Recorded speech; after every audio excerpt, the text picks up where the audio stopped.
all the trending entertainment just happening the world over. And yes, it's been really hot on these sets this morning, and if you're just joining us, you will want to go back on the thread and see what we've been talking about. But yes, before you do that, feel free to join the conversation, all of which you can find on all the social media platforms: Facebook, YouTube, Instagram. And then yes, we have phone in lines. You can send us live text messages, and in the comments we will take all of your inputs as we go on the show.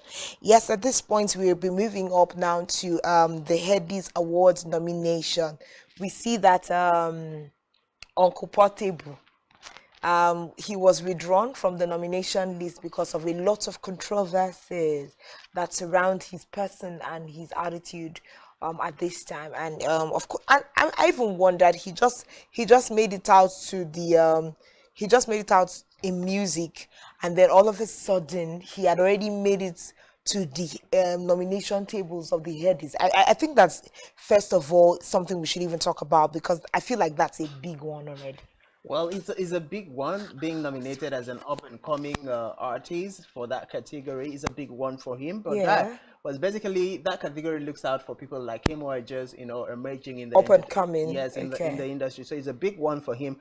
But Portable being Portable, with the issues surrounding him, the police case over the 1,000 gang video, and all of those other issues, is mistreating of the DJ that surfaced, that had to lead to his being invited by the Nigerian police force, where he actually reported himself for questioning and all of that. But that is not why the Headies Award actually took him off the list. It's because he came out to say that he was going to kill anybody in the different persons who were nominated in the category with him if he doesn't actually get to win. And that statement, the Headies Award took it very personal, and had to withdraw. I mean, being nominated is one thing, and then you coming out to threaten the lives of other artists who have been nominated in the same category with you, like yourself, just because if you don't win, is something that is actually very dangerous. It's not something you joke with. I oftentimes would say, I don't joke. I could joke with every other thing, but when you issue a threat, even if it's coming from a child, I don't take it for granted, because you never can tell the heart of a person. Just like the Bible would say, the hearts of men are desperately wicked. So the Headies took that upon themselves, and then the council his nomination. Eventually, initially, Portable actually came out to say he doesn't care whether or not he's been taken out, that he has money, he has fame, he has that, and of course trust social media. And the truth of the matter is, if you think you have money, you have popularity, you have fame, all of those things were given to you because people actually became your fans, and you can lose that in a flash, in a twinkle of an eye, because of your attitude. But just I think yesterday he came out to withdraw his steps, and issue an apology to other nominees in the same category, and then issue an apology to Hades. And he said that he was sorry for making those comments. But literally, was it necessary? Like, is it really necessary for some of the things that we see in the social media space, that we see from some of the celebrities? My question would even be, why is he even such a ruffian? Because I wonder, is he not being managed by people? People who are at that level of music, they have some form of management. People who take care of their music, people who even take care of the social media. How does he have the access to put himself out there in bad light every other time? Why does he speak the way he He's always with does? his phone. Hello. Yeah, yeah, but I mean, why does he speak? He's such a ruffian. And at this pace, he will be fighting himself in the industry, because if he's already saying things that are presenting him before the police, saying things that are taking him on tables and bringing him off tables in the same breath, then that's very dangerous. Well, it's dangerous, and in as much as that is, it's just that we just have to pray for Portable, or should I say, He just needs hope a that whole mental rehabilitation. exactly, That's all. he needs the right training. He needs to be tutored on how to handle himself. I think that thing that said about people just jumping and waking up in fame and Yeah. stardom and not knowing how to handle it. I think that can be applicable to Portable's case, because you still see him having a lot of reaction. Recall last during the Oshun elections, he was at loggerhead with singer Davido, and they were dragging each other back and forth and all of that. And then we saw the was it $100,000 issue from Davido coming out to give it that he actually gifted, and then he came out to say, just because you gave me money doesn't mean I should not speak my mind, and all of those draggings and going back and forth. I think what he really needs is a good managerial team. He needs complete, overturn of his mindset, his reasoning, and how he carries himself as far as the Nigerian industry is concerned. And generally, I think he needs some attitudinal training because he's lacking behind in that. And if he wants to keep going far, then he literally has to look into that, because the same way he rose to fame, he can actually, just fizzle out, my post guy. himself out of the industry. Yes, it's such a sad one. He's in the news for all the wrong reasons every time, and someone needs to manage. I think it even goes beyond management, because if he may even have a problem keeping managers with his attitude. Yes, he So does. someone just He need, does. he just needs a total mental overhaul. The guy is not thinking straight. This is a clear case of you can take a person out of the hood, but the person has to work deliberately to take the hood out of themselves. Because I mean, you have brought this guy to a glass house, but he is using the stones to throw at the glass, windows by himself from inside. He will soon crash the walls. Definitely he will crash. But let's move away and hope Portable learns his lesson and get to do better going forward. So Nick Cannon, the Hollywood celebrity and show host, has welcomed his eighth child with his girl Pepi, and there has been a lot of reaction. Recall not too long ago we talked about him losing his child, and then shortly after that we had his girl being pregnant, and a lot of reactions came about. And finally, the girl who was pregnant has given birth to a baby, and Nick Cannon says he is proud to be a daddy of the eighth child. Eighth baby, handsome Nick Cannon. An eighth child in the world that we live in. Congratulations, you are doing well. Okay, there's something coming out from you, but you're just trying to cut it. Can you just let it out? No, I'm not letting it out. But of course, the economy does not reach where Nick Cannon is. But 8 babies in this time of the world. These are the kinds of things that make some countries want to regulate reproduction, but they have to know that this reproduction actually doesn't go round. It's, some people have it in large numbers, some people have it in lesser numbers, some people wish the kid have more. But I mean, it's such a delight. Is it 8 babies from the same woman or 8 babies from different? Oh, like he has 8 babies from different women. Not from one woman, all around them. Yeah. He's like a baby daddy to 8 babies. Not a baby daddy to 8 babies. But let's leave that away. That'll be a conversation for another day. But yes, guess what? It's still the line of welcoming babies. So Hollywood. Oh, congratulations to Nick Cannon congratulations, and his congratulations. Baby mama, right? Yeah, still in the line of you didn't catch that. Oh no, you didn't catch that. Oh no. Still in the line of welcoming babies. So Nollywood star. We know has Pepi, Miss Pepi of the Papa Jasco series, has also welcomed a baby with her hubby, what they call beau, her beau. Yes, that's how she addressed it, with her beau. And they say they're very happy and delighted to be the mother of these amazing bundle of joy. And that happens to be the first child that the two have had. So that is their first baby as a couple. That is their first child, and they're so happy to have that bundle of joy. Congratulations to Miss Pepi and her husband. I mean, those are some of the faces that graced our screens while we're growing up. Some of the sitcoms that we watched while growing. Beautiful Miss Pepi there and her husband welcoming their first baby. Great celebration after you waited for a while, and then you finally have your baby. Your union is blessed with a seed. It's always a very great delight, and I mean, we see the very happy couple there welcoming their baby. Congratulations to Miss Pepi and her beau.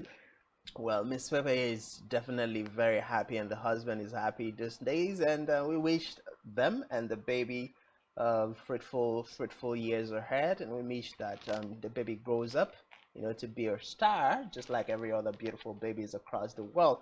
But looking at Miss Pepe, you just look at the formation from, watching her on the TV screen, from how she used to be, and the comic shows and all of that.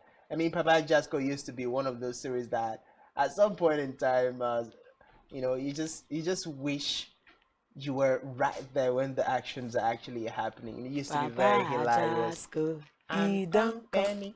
It's not, he don't come. Serious. It's not, he don't come. I think it's Papa Jasco, he don't come. I don't know about which side you heard of, but me, I used to hear Papa Jasco and Company, Wale Adenuga Production. No, somebody has to join this conversation and tell me. Someone should call me and sing it for me. Do you know that for all my life while I watch Papa Jasco while growing up, I used to sing Papa Jasco, he don't come. Okay, now. So maybe we're like Papa Jasco and company, he don't come. So he don't come. All right, so congratulations, Congratulations to Miss Miss Pepe. Pepe and her husband. So, this particular conversation It's one you want to is drag. one that I want to attack you. I want to attack you. Why? The way you attacked me with Buchi's case. Well, So, our very own comic actor, May Bishop, took to his social media to write about the choice of a life partner.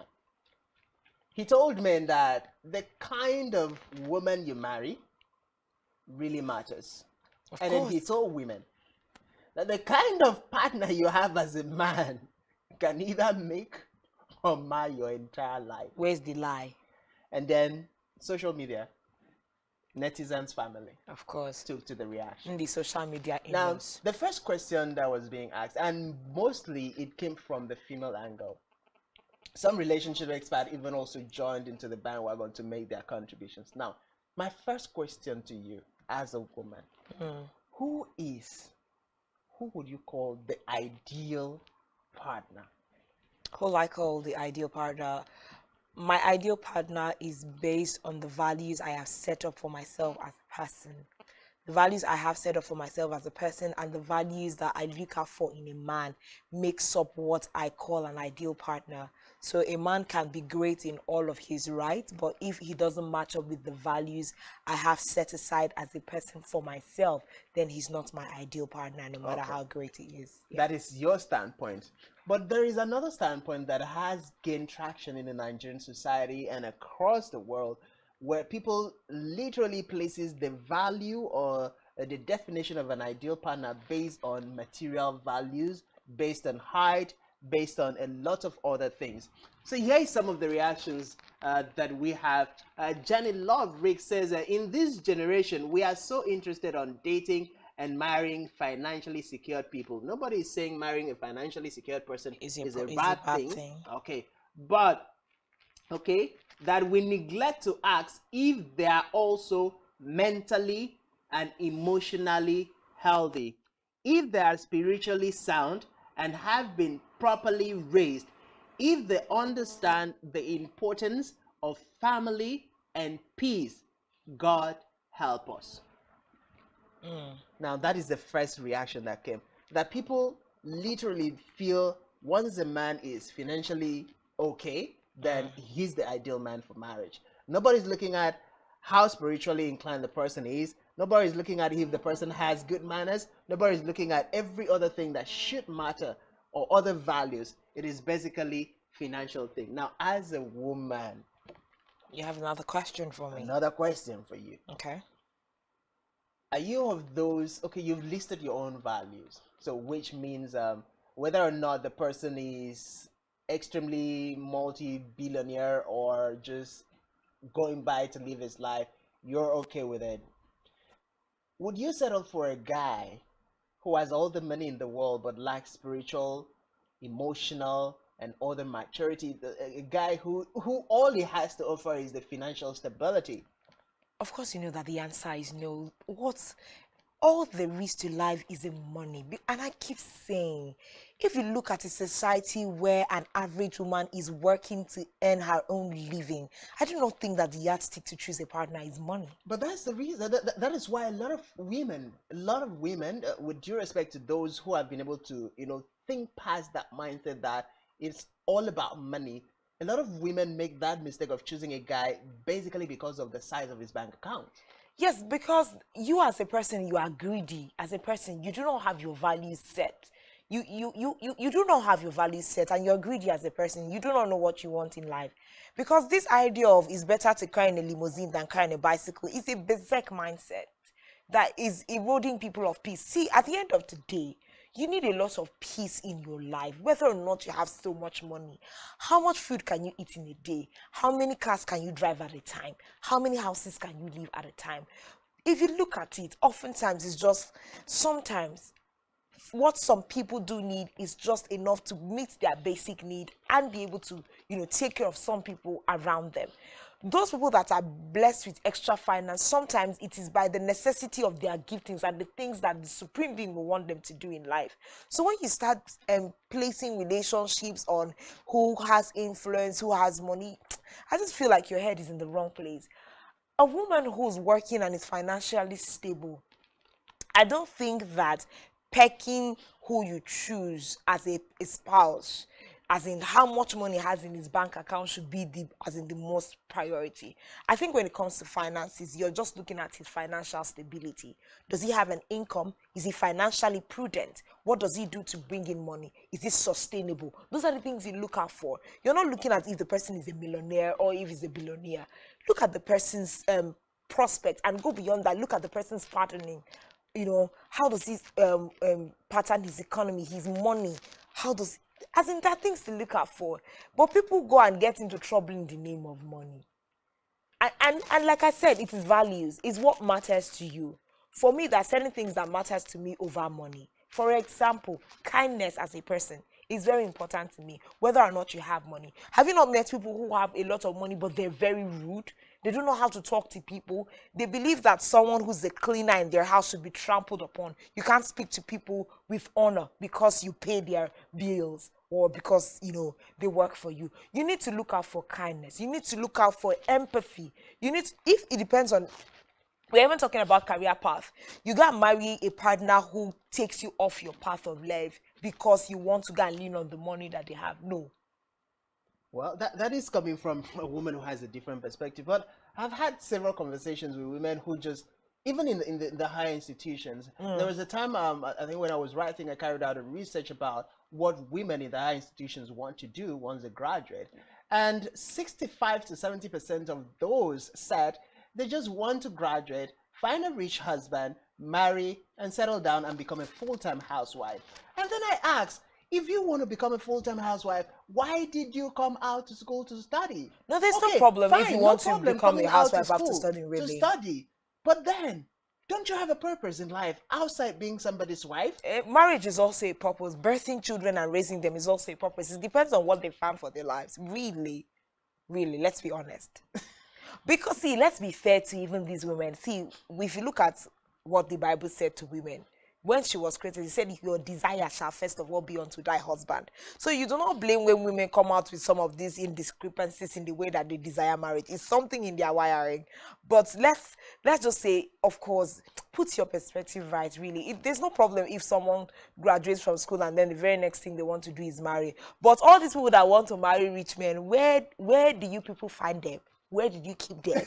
Where did you store them to go and withdraw them? Auntie, be realistic. No, but the truth of the matter, if you come from the biblical perspective, a lot of persons will quote it out of context. While the Bible tells you as a woman that you should wait basically on your husband, that same Bible tells us about the qualities of a true wife. Of a Proverbs 31 woman. Yes, that's what you want to say now. Exactly. That's it right. tells you the qualities of a true wife. Funny enough, her husband just sat at the gate and enjoyed glory. No, the husband was a leader at the gate, and the wife was industrious. So for one to be a leader, it means he's definitely an industrious person. So for a woman to think, oh, just because the Bible says, wait on your husband is your Lord and all of those, so all I have to do is just, do all the things I have to do, and once I get married, everything ends. My dear auntie, someday God will ask you those other things he had purposed for you to do that you let go. People just need to find themselves, whether they are men or women. Now, let's be fair. There's no gender bias in this conversation because it goes beyond what the women do. There are men who are cut out to marry wealthy women. I know personally, I know men who just want to sit down and be fed by women. They will not they won't put out the initiative to do anything. They just look for the next girlfriend who's stable Well enough made. well made, stable enough financially to take care of his needs, and he just goes around feeling like a big boy. My brother and my dear sister, I have seen those a lot. I've Yeah. seen in the U, I've seen in Calabar, I've seen in So Port Harcourt, it's in I've both seen genders. across. Yes. Yeah, you know, I think what gets brought to that is the fact that men over time I've seen women live like that, and then some of them have become very lazy to carry out their God-given mandate of actually working to put food on the table. And then there's another issue that has given birth to that. The proliferation of what we call the aristos or the sugar daddies and sugar mommy syndrome, where a lot of young men are not comfortable working again because there's one big sugar mommy Easy somewhere, life. spending the easy life. So that has significantly affected the way men think. And then also the hammering syndrome, it's if you sit down and you're working hard, man, you're dull, you're not smart, when you can actually do one or two things and actually get to make money on a daily basis without naturally, getting to work for it. But it's very fortunate that men in particular will get to that point where all they want is just a well-made woman who is going to take care of them. They forget that that is not their role. I mean, you were meant to work as a man, and if you let go that role, then you've lost your personality. Yeah, you have. Yes, you have. I mean, serious situation there. Um, we just hope that people can always have these conversations that put us on the right trajectory when it comes to relationships. Choose people for the right reasons, go with people for the right reasons. And relationships, when you bring it down to the area of marriage, is for the long haul. And when you're looking at the long haul, there's a lot of things involved. There is life changes, there is location changes, life just happens to you. People grow old, people experience sad things happen to people. People go through, what do they call it now? The different kinds of crisis that people have to go through. So you just need to be able to choose people for the long haul. Go beyond money. Now, of course, money is the bedrock for how a lot of relationships are going to be stable. If there is no money, relationships can suffer. Let's not even lie to ourselves. But it cannot be the paramount and only reason why you choose to be with a person. That is outright selfish, and I think you're doing yourself harm. I think I was having this conversation with an older person last weekend, and the question just came: why is it that the marriages and the unions in the older generation, like in the generation of our parents, were different from now? The older woman was asking me, why are you people choosing partners based on external factors only? And I'm saying, like, I mean, it's the world we have grown into. And really it's the world we've grown into, because I feel like social media has its part to play. And I also said this: even our parents have a part to play in this. Because I stated a clear example. For some children, you spend the amount of money you did spend to send them to school. And at the end of the day, they go find a man who is just starting their life and bring that man home to the parents and say, Mom, Dad, this is the person I want to be with. And you hear some parents asking the child, you couldn't do better than this.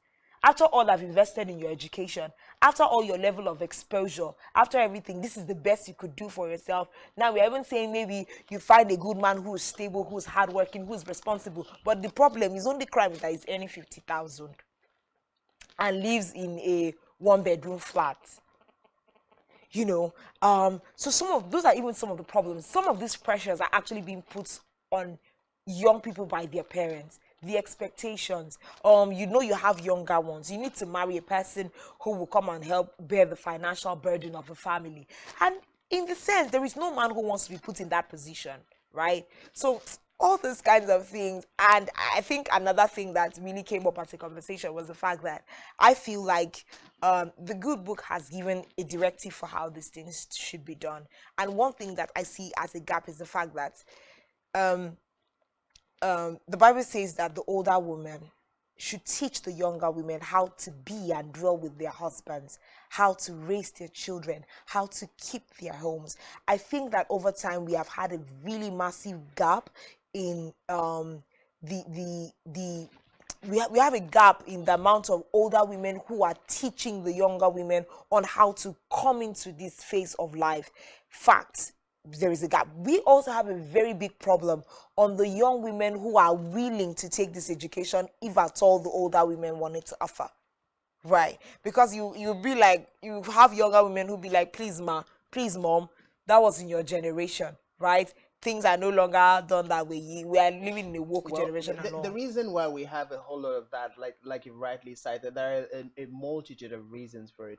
But guess what? You young woman who bows to pressure to go and marry a well-to-do man who doesn't have manners, who doesn't have values, who doesn't align with your purpose in life and the things that you're supposed to do, you are putting yourself in danger. Because guess what? It is not your mother, it is not your father, no member of your family is going to be there with you. It is first and foremost going to be your problem. So when that man is turning you, for instance, into a punching bag, nobody's going to take that blow. You're the one who's going to take it. And guess what? When the blow is landing on you and you're running back to the house, they're still going to push you back to the house. We've given you out for marriage. Auntie, go and tolerate your house, tolerate your husband. So the first person who suffers that humiliation, who suffers that abuse is you. And guess what? If you die, it is you who has died, not any member of your family. So it's very important. Yes, we know that we could say that some generations of parents or some parents have failed this generation because they have not raised their girl child properly. They have not even raised their male child properly on how to treat their women. I've seen families where a younger that is barely 18, that is barely 20, is the one fending for the entire family. The father is sitting down doing nothing. The mother is sitting down doing nothing, and the young woman is the one fending for. And this young woman is not even educated.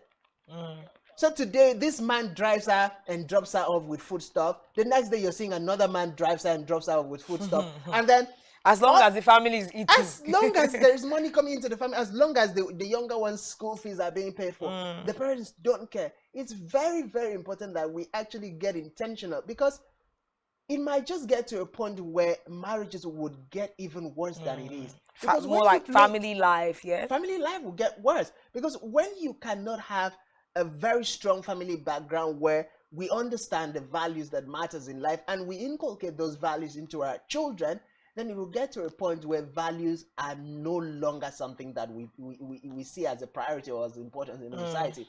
And guess what? When the home front is down, then the society cannot stand. Of course. So until we take that deliberate steps, personally, I would always say there is in fact, you should not as a person allow anybody pressure you into marrying somebody that you have not had that peace of mind with in your choice, in connection with God.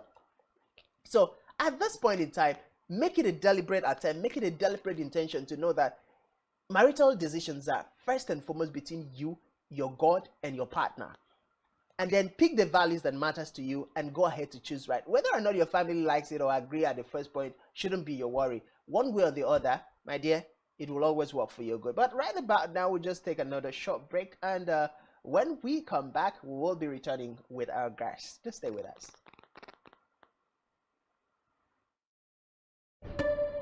Okay, now I actually appreciate this look better. You Rise and Shine Saturday. Now that takes me to the question.